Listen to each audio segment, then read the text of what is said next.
নমস্কার বন্ধুরা, শিলার রান্নাঘরে স্বাগত।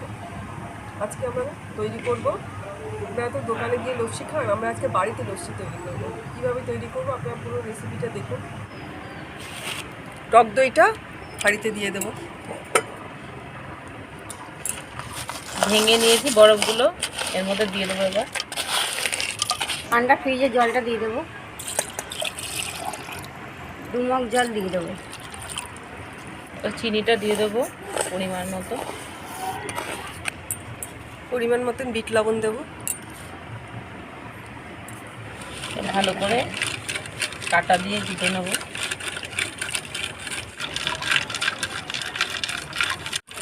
ভালো করে ঘুটে নিতে হবে।